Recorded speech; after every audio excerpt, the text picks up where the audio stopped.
Young is obviously a great thing, and there are hundreds of products out there on the market that are meant to keep you looking as youthful as possible for as long as possible. But when it comes to actually being young, there are quite a few drawbacks that the world's teenagers have to live with every day. Independence is a hard thing to come by for most people younger than 18 because they're mandated to be in school for most of the day and then don't have too much time afterwards. If you were to ask almost any teenager what the largest issue in their after-school life is, it'll likely be that they don't have enough cash. At that age, cash is directly tied to independence. Want a car that lets you go places without having to ask someone to drive you everywhere? That'll cost you.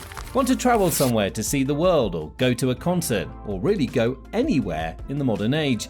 Chances are that's going to cost you, and living with that can be hard as a young person, especially when most social experiences like dates or friendship hangouts cost money, meaning the less fortunate are often also the loneliest.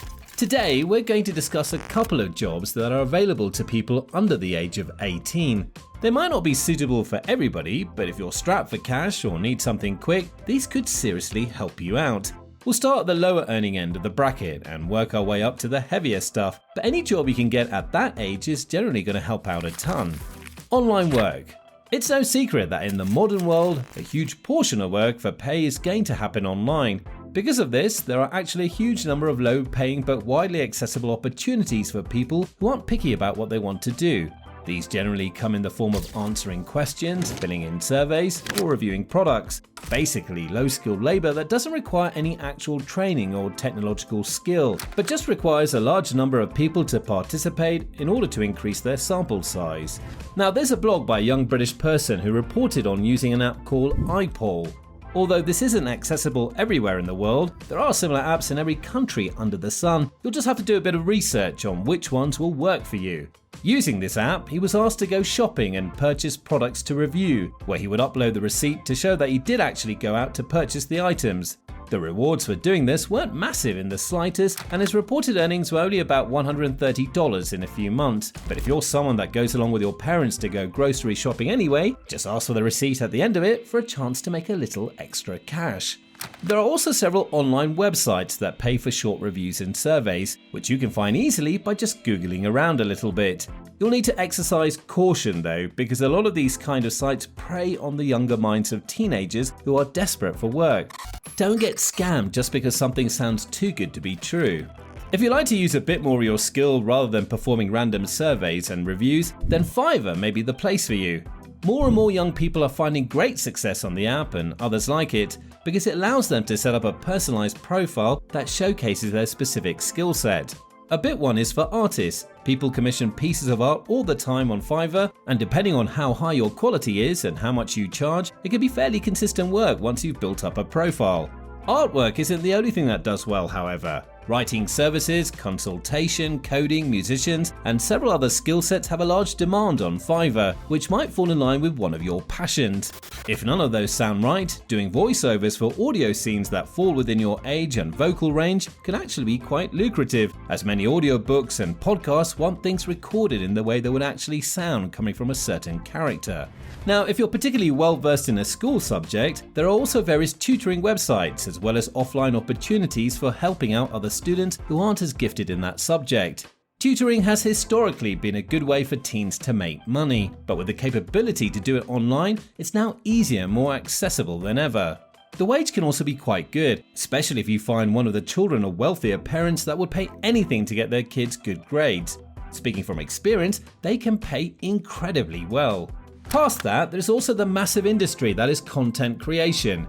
YouTubers, Twitch streamers, and everything in between. If you're generally charismatic, have a good sense of humor, or are able to foster and build a community, it can be incredibly lucrative to build up your own social brand. Many influencers are paid millions of dollars a year simply for sitting at home and playing video games for other people to watch. If you already enjoy playing video games, then this could be the perfect job for you.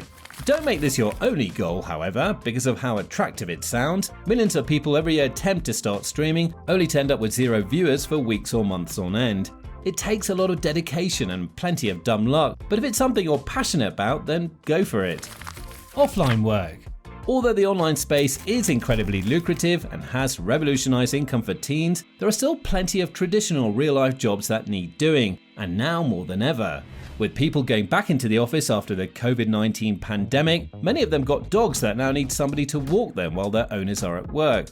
Dog walking businesses run by teens have skyrocketed in popularity over the last few months, and it's not too late to get in on it. You'd have to advertise your own business, hand out flyers, and do a bit of media marketing, but those are all incredibly good skills to learn early in life. If you're not in the mood to start up your own business, however, then there are plenty of things you can do around your house and other people's houses in order to make a bit of cash. If your parents own a lawnmower, then there are probably plenty of people around your neighborhood who would pay you a solid wage to cut their lawn for them.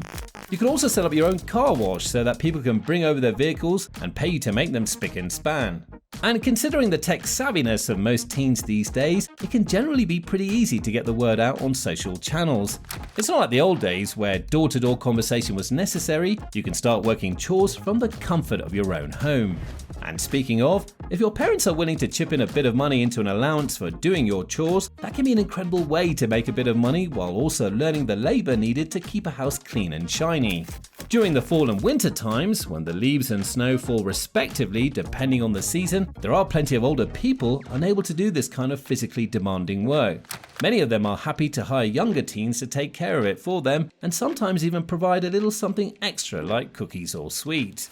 And that brings us to one of the largest money makers on this list, although it's very dependent on your initial capital and your ability to deduce market movements. Selling things, both in person and online, can be a great way to get money flowing through your account, but it also requires a heavy investment into learning how to sell things. It's not as simple as buying whatever you find and trying to sell it at a higher price. If you end up not being able to sell it, you're just out that money. So you have to be smart and generally interested in the stuff you're selling. For example, one of the biggest things right now is buying and reselling old Pokemon games. If you've got any of those lying around, they can fetch as much as a couple of $100s each. So if you find some sitting around in a yard sale or something where a mum doesn't know what they're worth, you could really rake in some cash. Overall, selling can be a risky business, but it's also one of the longest holding money methods in the world, and many people even make it into their career. Making money as a teenager can be hard, but it's definitely not hopeless. There are plenty of options both online and in the real world for you to take advantage of. So if you really want to begin making money, all you have to do is start looking. Thanks so much for watching. If you enjoyed the video, make sure to leave a like and subscribe to the channel. Leave a comment down below with your thoughts on which of these jobs are the best and if you're going to pursue any of them. Let us know what you'd like to see in the next video, and we'll see you in the next one.